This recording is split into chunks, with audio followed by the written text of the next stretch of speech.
All right, okay. Part two. We're gonna just close this video off. If you're just tuning into this video, just check out the video before.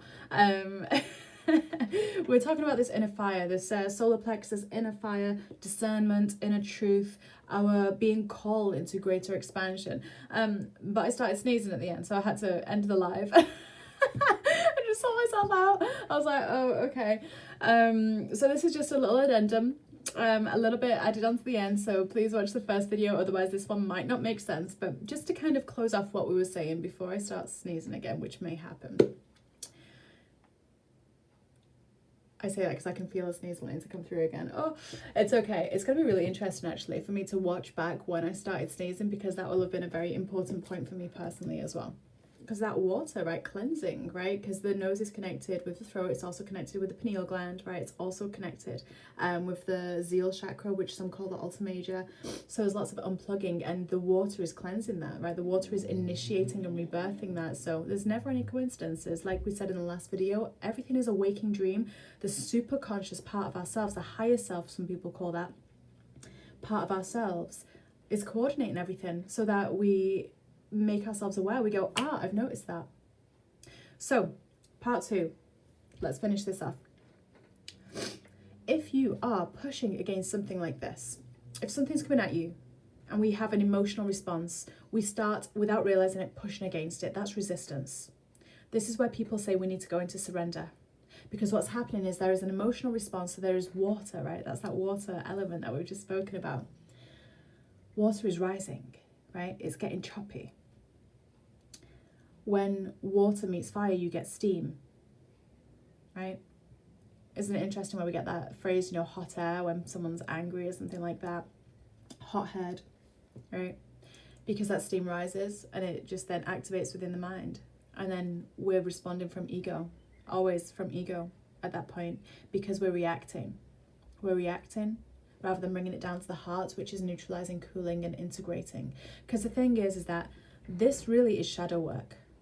This is shadow integration at its best. Whenever there is something coming at you, someone, something, because no one really has the ability to hurt you. No one can threaten you or hurt you or anything. No one. Unless we give them that power. Unless we are resisting something energetically within ourselves so much that it has to show up outside of ourselves. Right? That's how mirroring works. That's how shadow integration works. It's a part of ourselves that we've rejected.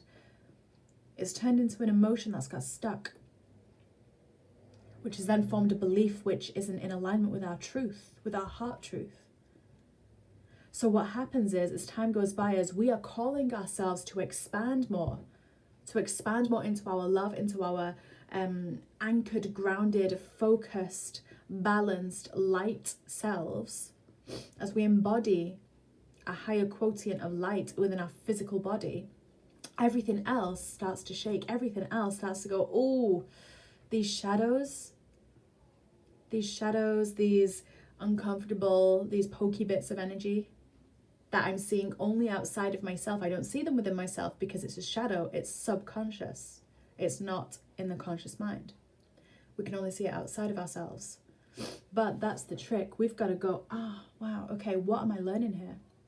What have I rejected here that is showing up? Because everything is, like we said a second ago, it's two sides of a coin, right? You can't have one without the other. So if something unpleasant, uncomfortable, that's causing your fire to kind of go like that, or causing your waters to go like that, it's only happening because there is something equal and oppositely charged, because we are in a world where we operate under universal laws. One of them is the principles of polarity, right? Ties in very nicely with law of attraction repulsion, right? So the principle of polarity is anything that we've rejected, we're going to draw that in because it's not neutral. There's two poles active and they want to balance, they want to harmonize, they want to balance, they want to be in union, right? So if something is feeling pokey, if we're feeling on fire about something, know that we have a choice in that moment. Do we wish to encourage and to feed the separation of those poles let's say it a different way. Do we wish to encourage and feed that pattern, that energy, that response, that behavior, whatever it is? Do we want to create more of that in our life? Because if we do, great, react, carry on. But if you are feeling called within yourself to step up into a higher version of you, then we've got to recognize that that is only showing up because we have asked to find a more grounded, more balanced, more light-filled, more intentional version of ourselves, where we can create instantly what it is that we desire rather than creating by default, which is what we do normally. And those things, those shadows, which are emotionally fueled, anchored into the mind is asking to be reconnected with the heart. That's why the throat's so powerful about this as well.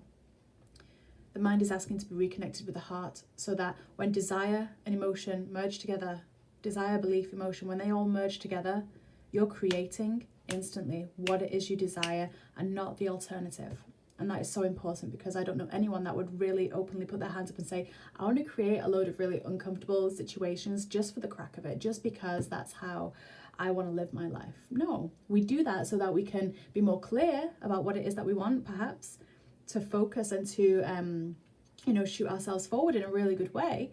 But we don't want to only be in contrast, because then we spiral, then we go into depression, and we go into things that, we just recalibrate to an unaligned version of ourselves. And that's why none of us are here. We're all here on this physical mystery schools to be able to recognize the power that we have within ourselves while still being physically individual, yet connected. Separated, seemingly, but remembering that we are actually never rejected or abandoned or apart from our source, because that is within us. And the part of source that is within us, the part of our higher self that is within us, is also present within every single other person as well. But as soon as we choose to anchor into our hearts, as soon as we choose to stop reacting, we stop feeding something that isn't nourishing, and then we create space to create something different. We create space for the other person to then mirror that without even realizing, because that's what happens, right? So I hope this has been helpful. Please be sure to watch part 1. I'll make sure to link part 2 in the first video as well. Thank you for bearing with. And I hope to see some of you on the Higher Throat Activation Light Language Discovery workshop on Wednesday. It will be recorded if you can't make it live. You can find that on my website. If a 30-minute angelic guidance reading calls to you, get them booked in now. I'm recording, those are coming out between 3 and 5 days from booking. And I will see a few of you on the full moon ceremony on Monday night. So much love to you all, so many blessings. Have a joyous, beautiful day. You get to create what you want. Have fun. So much love. Bye for now.